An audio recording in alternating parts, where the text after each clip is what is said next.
അല്ലു അർജുൻ നായകനായ പുഷ്പ 2-ൻ്റെ ടീസർ യൂട്യൂബിൽ റിലീസ് ചെയ്തിരിക്കുകയാണ്. 1 മിനിറ്റും 8 സെക്കൻഡുമാണ് ടീസറിൻ്റെ ദൈർഘ്യം വരുന്നത്. എന്നിരുന്നാൽ പോലും 1 മണിക്കൂർ തികയുന്നതിന് മുമ്പ് തന്നെ 2 മില്യണിലധികം വ്യൂസ് യൂട്യൂബിൽ നിന്ന് നേടിയിരിക്കുകയാണ്. ടീസർ തുടങ്ങുന്നത് തന്നെ ഒരു ഫൈറ്റ് സീൻ കാണിച്ചുകൊണ്ടാണ്. ഈ സീനിൽ അല്ലു അർജുൻ ഒരു സ്ത്രീ വേഷം ധരിച്ചാണ് വരുന്നത്. അതിഗംഭീരമായ ആക്ഷൻ രംഗങ്ങൾക്ക് ചിത്രം വളരെയധികം പ്രാധാന്യം നൽകിയിട്ടുണ്ട്.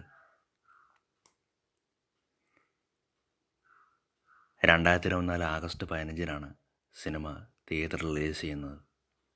സിനിമയുടെ മ്യൂസിക് കമ്പോസ് ചെയ്തിരിക്കുന്നത് ദേവി ശ്രീ പ്രസാദാണ്. അതുപോലെ തന്നെ സിനിമയുടെ സംവിധായകൻ സുകുമാറാണ്. സിനിമയുടെ വിക്കിപീഡിയ പരിശോധിക്കുമ്പോൾ തന്നെ മനസ്സിലാക്കാൻ സാധിക്കുന്നത് സിനിമയുടെ ബഡ്ജറ്റ് ഏകദേശം 500 കോടി രൂപയോളമാണ്.